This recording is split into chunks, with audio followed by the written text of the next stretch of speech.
Hello everyone, I'm here with Tech Motorsports, and here we are with my E46 M3 race car. And as you can see, she doesn't look as pretty as she did when we first started, or with the last clip that you end up seeing on the car. Now, to touch base on the last clip, that was the brake master cylinder replacement. Just wanted to let you know that that was 100%. That fixed it. I had no brake issues at all the whole entire weekend. And also, I mentioned in a clip that I was thinking about replacing the brake fluid. I just put new brake fluid in the race before, but I went ahead and replaced it. I currently was using Moto RBF 600, and I upgraded to the Moto RBF 660. So I ended up installing that, and beautiful. She worked great. Now back to the issue at hand. So to give you a little bit of how I got to this, was I had a puncture on one of the previous races. So I was kind of back and forth on the tire purchasing, being also cash flow. So I decided to only purchase 2 new tires, and I ended up putting the 2 new tires up front and putting the used ones, the better used ones, in the back. So never really did that before, and I'm like, well, it's going to be a lesson to learn to see how bad of a difference it is. And it was a bad difference between the new and some used tires. So what I ended up doing is I just could not get any traction on the rear of the car.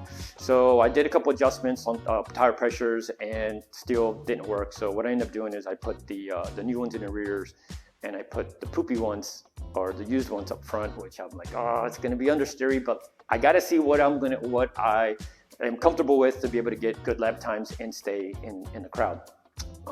Either one didn't work, but I think a little bit more easier to manage the understeer, because I could just enter it just a little bit slower and be able to get on the throttle quicker, and be able to at least stay in with the group when they start accelerating. So yeah, so that's where I got into that, and that's what put me a little bit too close to the exit of turn 17. So let's take a look at the video clip that I got on the exit of turn 17.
learned my lesson, and next time, all the other times that I've ever said lift, lift, lift, and I've done, I'm going to stick to that. I'm gonna lift from this point forward. It's not bad. It's not a lot of damage, but it is the whole side of the car technically. So yeah. So what we're going to end up doing is I'm going to go through the process and see what I'm going to do to replace it and get it back to its glory days. So let's take a look at just some of the damage real quick. Well, there's the damage starting on the front bumper, just going into the carbon fiber fender. Thank goodness it did not crack it. Even if it did, I'd just glass it and repaint it, but still, I'd prefer not for it to crack. And then, of course, missing my grill, and then the molding came off. And there is the mirror that just pretty much broke off. And a little bit of scratches throughout the whole car. And that is the worst part right here, right in the door jamb. Dang it. Thank goodness, again, I think on this section here, I can get to it and bang this out a tad bit. I'll be able to get it back to OEM, back to how it's supposed to be. And the same thing in this little section here. I removed a lot of the material in the back, so I should be able to get to that seemingly okay. But let's take a look at the door and how I originally gutted it. And then what I'm going to do, because I'm going to replace both doors, I'll get into that here once I open it up. Here is one of the doors, the driver's door, and you can see as much as you can see the amount of material that I removed to make the door as light as possible. Again, you got to remember this was originally just going to be my track car, so racing it wasn't going to be something I was going to do with it because she was my gem. So, but anyways, you can see I took a lot of material off, made it light, but also made it flimsy. So what I had to end up doing at that point, I couldn't use the latch anymore. So I created a different locking mechanism to do so. But now what I'm going to do is I am going to open up the, I'm going to put the latch in it with a handle, and I'm going to add more material back. I'm going to add more material. I'm just not going to cut away as much material on the new doors. And I'm going to do both doors, both passenger and driver side. So yeah, so you can see I removed a lot of it, and she is light, but unfortunately still not as light as even a fiberglass one or carbon fiber. Yeah, as you can see here, I don't know if you can see that. That is my module for my power mirrors. I still have power mirrors on here. So the button for the power mirrors is on the dash. But yeah, so let's go ahead and jump on the doors I already have. I already have them marked out, and I already removed the regulator. I removed all the little accessory stuff. So now it's just down to the point of following the marks and cutting it out and trying to make it super light, the best possible, without making it super flimsy. So let's jump at it. Here is the passenger door, and as you can see, I've already outlined where I want to cut. Now I'm on the fence. Should I cut at this line or should I cut at this line here? And the reason why I'm still in the whole realm of trying to make it as light as possible, but still now keep the rigidity of the door so it doesn't twist on me when I go install it on the hinges. Now, so I'm back and forth. Still haven't decided yet, but wanted to touch base with this. So as you can see, this door is from just a regular E46 M3, regular E46. The door back there on the back is an E46 M3. The only thing difference is the molding itself. Everything else is the same. So now, see this bar right here? This is the crash bar. And to remove this with everything intact which I already removed that one. And here I'll assemble on this one. So you got one bolt, one here in one corner up top, and then you have the other one right here. And then what you got is, it goes this way.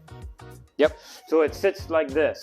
So now on the front side right here, this is where the electrical harness goes for the door. So what you want to end up doing is you want to remove the two bolts, and then you want to break it loose. Usually it's stuck on there, and you want to tip it, get it this way. And then what you want to end up doing is rotating it, and then you slide it out all the way out, and she comes out. And that's pretty much easy peasy for that. So yeah, so I am going to figure out where I'm going to cut, and then I'm going to start cutting.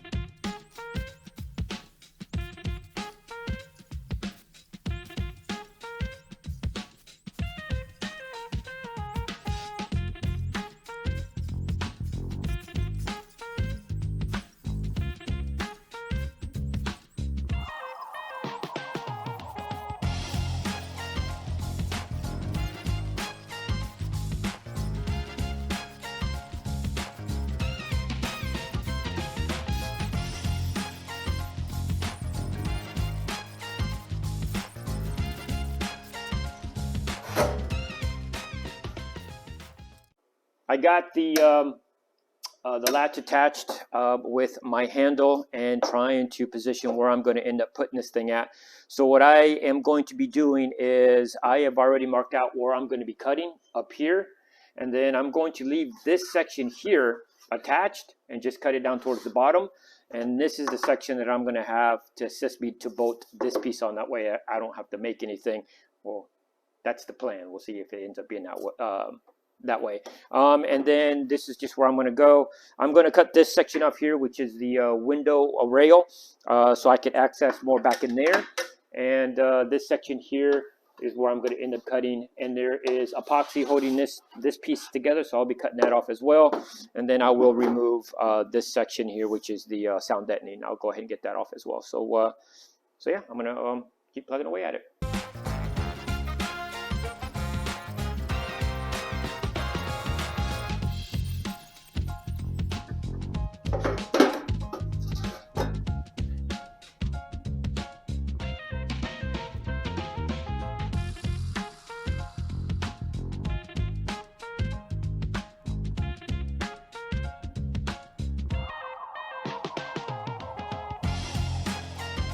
Got everything pretty much all removed. Now the little final touches of trying to get the latch bolted on and get the handle secured, and then what I will end up doing is removing the excess metal here. That way it's not in the way, it doesn't have sharp edges or anything of that sort. So the other thing that I will be doing is going through and cleaning all of this up as well, getting any of the sharp edges removed, and then in the curvature areas get it you know, a nice good radius.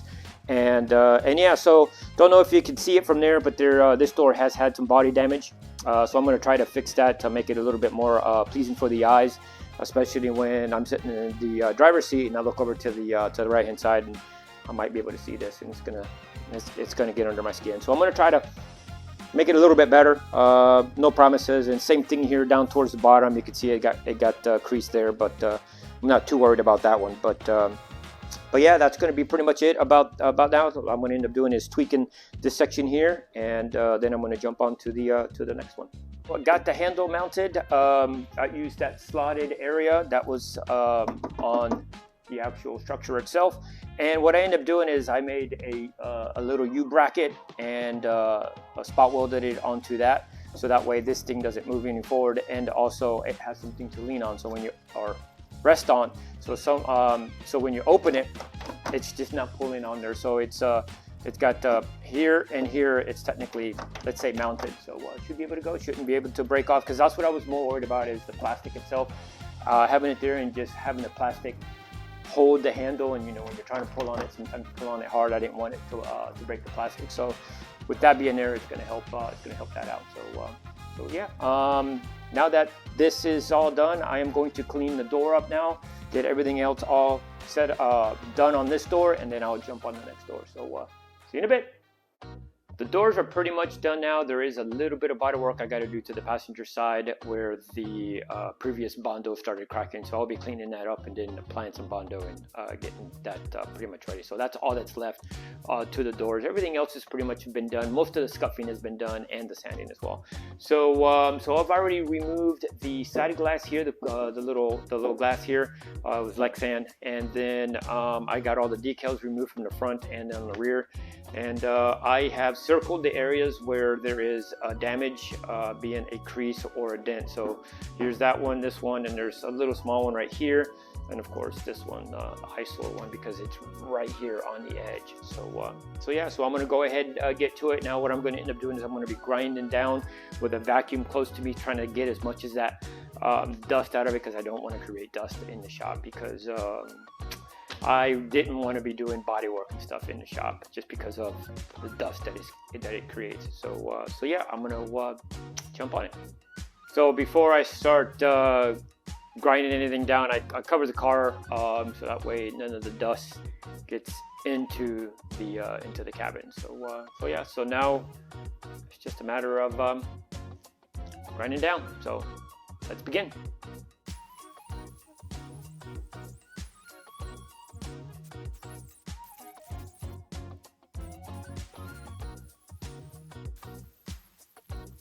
the grinding is done, and as you can see here, there is pretty much Bondo from here. Pretty much this whole section is Bondo. Now, remember this car is a salvage title, and it was rear-ended in the back end. So I'm pretty sure some of the damage came from that and just repairing that section there. So yeah, so at this point, because there's so much Bondo here, I'm just gonna add to it. So that little long crease that was here, and then a little one, it'll be covered with Bondo. So I'll go ahead and get that done. So as long, I'm just glad there's nothing else. Now I didn't remove all the Bondo, but yeah, you know, it's a race car, so who knows?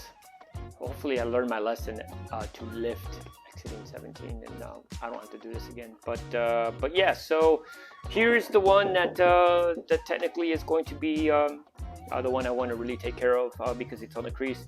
So what I've got, and I borrowed from my brother, is one of these puppies, and he has I wouldn't say an older one, but it's just the nail one. It's not one that has the eyelids on it, so you can put a bar through it and pull out. So I'm going to be doing it. This is the first time ever using this, so beware. Please do not copy, because I don't know what the heck I'm doing. But this is the thing. It's my car, and I'd rather learn on my car than somebody else's. So what I'm going to end up doing is I'm going to work this thing. My brother explained to me how it works. So I'm just going to start a small little area and see if I could get this out for the most part. But mainly what I want to concentrate is trying to get this edge right here back to the original place it should have been, or it was. So yeah, that's what I'm going to end up doing now. Fingers crossed.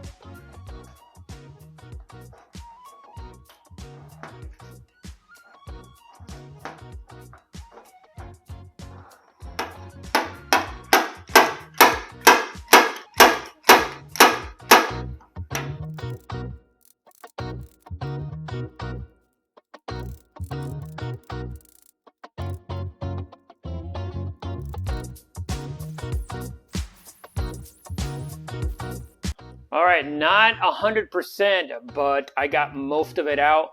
The only thing is right here on the edge, it's from the damage right there. It's so hard to get in there with the nail, with one of those little welder nails as well. So I'm happy with what it is. It's much better. At least I'm not slapping a bunch of Bondo on there. But this one is just, it's much more straightened out. So yeah, so I'm just gonna work on it, massage it a tad bit more, and yeah, technically I was more scared of this than anything, but now I got all this Bondo to do. So yeah, I'm gonna keep plugging away and pick it up here soon.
the graphics are back on now. So thank you to my buddy Mark Dana for helping me out with the graphics. Appreciate it. And yeah, so she's back to her glory days. I'm hoping I can keep it that way. So yeah, so if you guys remember on some of in the previous clips, I did the doors, the fenders, the rear quarter panel. I also painted all the way up there, and I also did the mirrors as well with the moldings. And I think that pretty much covered it, and did the inside and the outside of the doors themselves. So kind of like it was originally. Now, I'm not 100% sure if I did touch base on the reasoning why I replaced both doors, and but here it is. And so the doors originally, when I had the car, it was supposed to be just a track car only. So what I did is I tried to make the car as light as possible. So I took a lot of material, or as much as I could, off the doors, so I can make them as light as possible. By doing so, the OEM latching mechanism wouldn't work anymore. So I had to come up with something different, which I did. Now, the whole time that I've had the car on track as a track car has been about 3 years, and a lot of those track days have been at Sebring. Not once did any of these doors open up while I was on track. So the locking mechanism actually worked pretty darn good.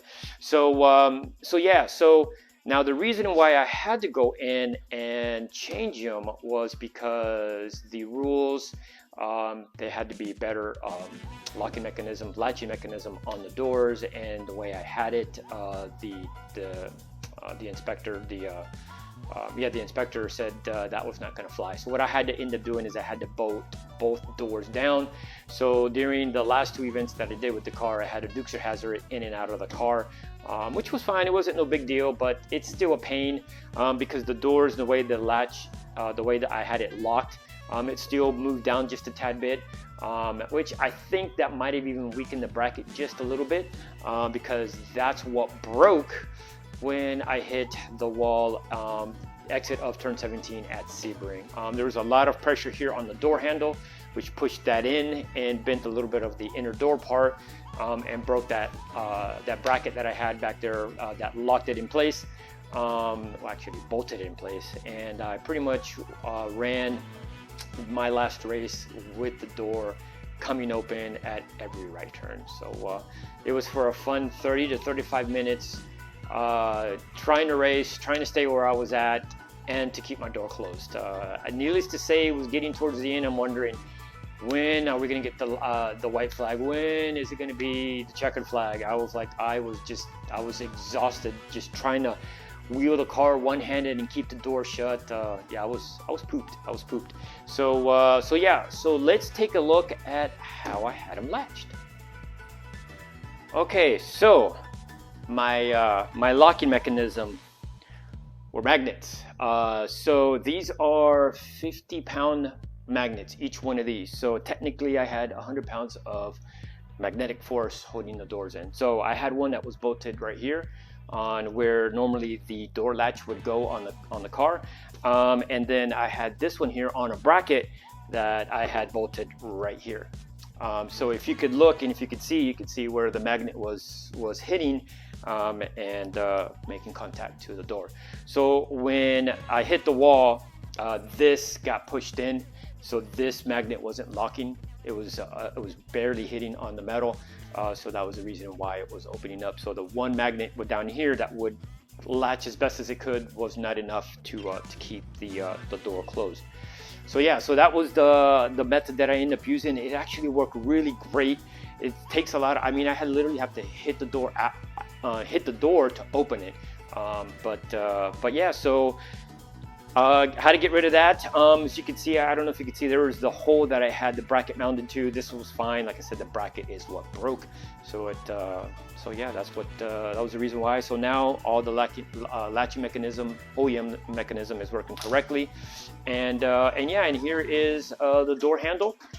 So all I end up doing with this piece here is, I think I got it right here, is the speaker section that comes in with the M3. All I did was just cut it off, and I end up just smoothing this down with the grinder, just making it, just a little bit nicer. But yeah, so she's all intact. Everything's there on the OEM side. As you can see now, I have my my door stopper there, which it's very helpful because that's one of the pain in the butt things that I didn't have. That was the door would open and it would come back on me, so it was just a little bit of a pain, and I just had to relocate my mirror module from here to right there. So just because of the way the wires were ran. So yeah, that pretty much wraps up with within here. So yeah. All right, I do want to add one other quick thing is one thing that I had to modify just a tad bit is right here in this section here. It was open, so when I started adding the latch, I felt that it could be still movable and stuff. So what I ended up doing is I took a section of the door rail, which is right here. I cut it down and I welded in here and took that gap up right here. So that now that right there, instead of just being that little section here, it's all nice and sturdy on there. And that's one other thing that I ended up doing. Once I started working on it, I realized I might have to sturdy this up a little bit, and it was awesome that section, that little piece right there, fit in there pretty nice, and all I did was just weld it in place. So yeah, that was just one quick thing that I ended up doing, just making sure that this latch mechanism holds up. All right, everyone, there we go. The car is all back together now and looking as beautiful as she was when I first built her into a track car. The only thing I gotta do is just keep her off the freaking wall and she'll stay just as beautiful as she is. So yeah, help the channel out, guys. By doing so, you gotta hit the like and subscribe button, but I do want to reach out and say thank you to my current subscribers. Thank you very much. I'm getting really close to the 1,000 subscriber mark, which is a big deal for my small little channel. I appreciate you guys backing me and helping me out with this. It does take a lot of effort to video and edit, and seeing all these crazy mistakes that I make on video and then have to edit them out and just post it on there. Again, thank you so much. And also I want to give an advance thank you to my future subscribers and the ones that are going to help me get to that 1,000 subscriber threshold. I want to give you a thanks in advance. And also I want to add and give a shout out to my buddy Mark Dana. Mr. Mark Dana is the one that helped me out with my decals, which the car looks super sharp. Thank you, buddy. Love you, man. And like always, guys, like I always say, please hit the like, subscribe button to help the channel out, and hope to see you in the next video.